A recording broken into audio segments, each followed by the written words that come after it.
so ẹ̀yin ẹbí Olúfimọ àti ìwọ tó tiẹ̀ kí n ṣe fan Saheed Òṣùpá àbí tó tiẹ̀ sọ pé ó kì í gbọ́ fújì rárá, báwo ló ṣe máa feel tí wọ́n bá ṣàlàyé fún ẹ pé orin kan wà tí Saheed Òṣùpá ṣe tó ń jẹ́ hot shot, o tí ní belief náà, so tí wọ́n bá mú wá fún ẹ, tí wọ́n bá play ẹ fún ẹ, tó o bá ṣàbòsí o wàá like fújì.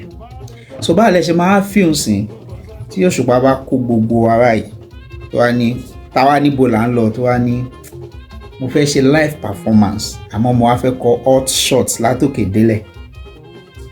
O mọ ibi tó ti ń gbọ́ tí sax tó ń ṣe tiẹ̀ lọ́tọ̀, tí guitar tó ń ṣe tiẹ̀ lọ́tọ̀ tó ń maintain key, tí voice balance, tí stage wà controlled, tí gbogbo crowd farabalẹ̀ pé ṣé èèyàn sì lélẹ́yìí ṣá.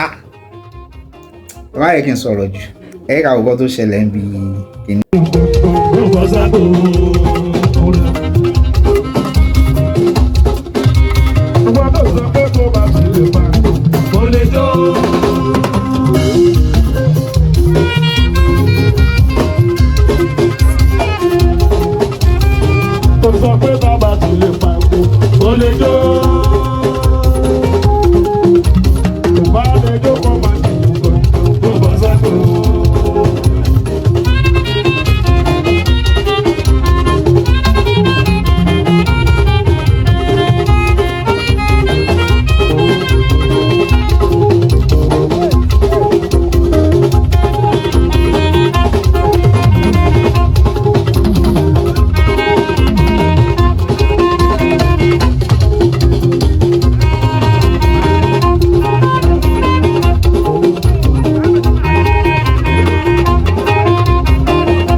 olórí ìta máa lò.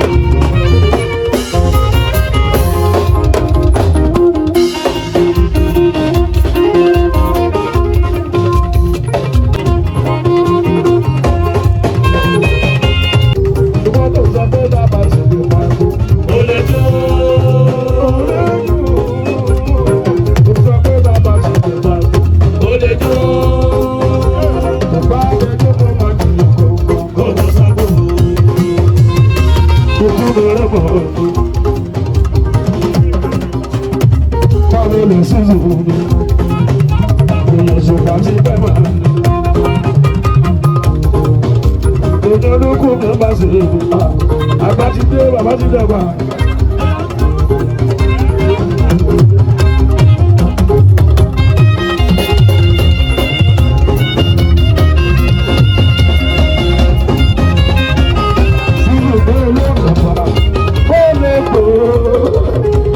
Títí ojú wa òjò, olódàgbà, ológo, ó bẹ́ títí ojú wa òjò.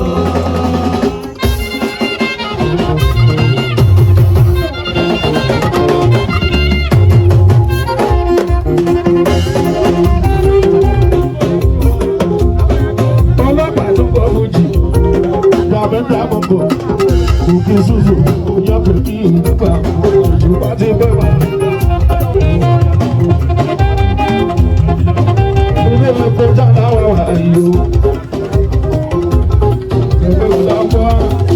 Láti gbé ṣeré sáyé, lábà púpọ̀ lẹ́rọ̀. Bóòló dàgbà, bóòló kò, gbogbo títí ojú wa òjò. Bóòló dàgbà, bóòló kò, gbogbo títí ojú wa òjò.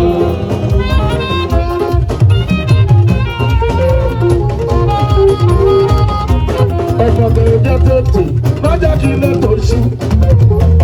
Balẹ̀ òjò wa ti lọ. Olódàgbà, ológo, tó bẹ́ títí ojú wa òjò.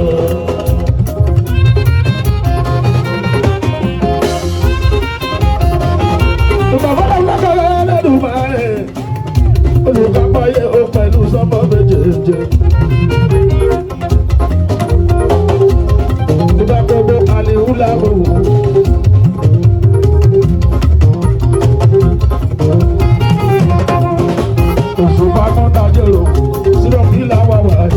Olúwọlé ọmọ bọ́ọ̀lù tọ́jú mẹ́rin wọ́n èkó ẹjọ́ tààmù dá ẹ̀kọ́ mọ̀ ìyọ̀sù fásá ìdí.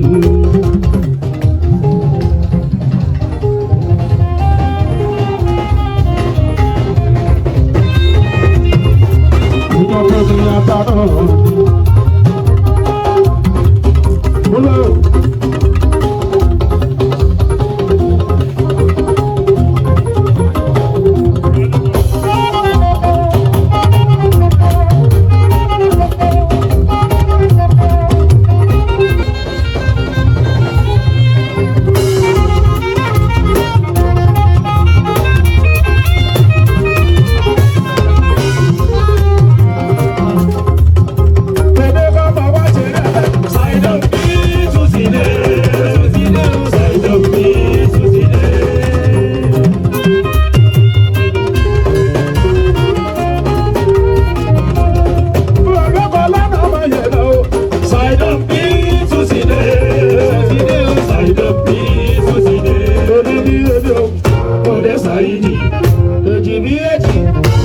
Saidi, Ezantaba, Mode Saidi, Eriwaraba, Mode Saidi, Aroyibodo, Mode Saidi, Abatiyele, Mode Saidi, Biro, Mode Saidi, Bata, Mode Saidi, Mode Nakeso, Mode Saidi, Bamba Ewao, Mode Saidi, Side of me to see.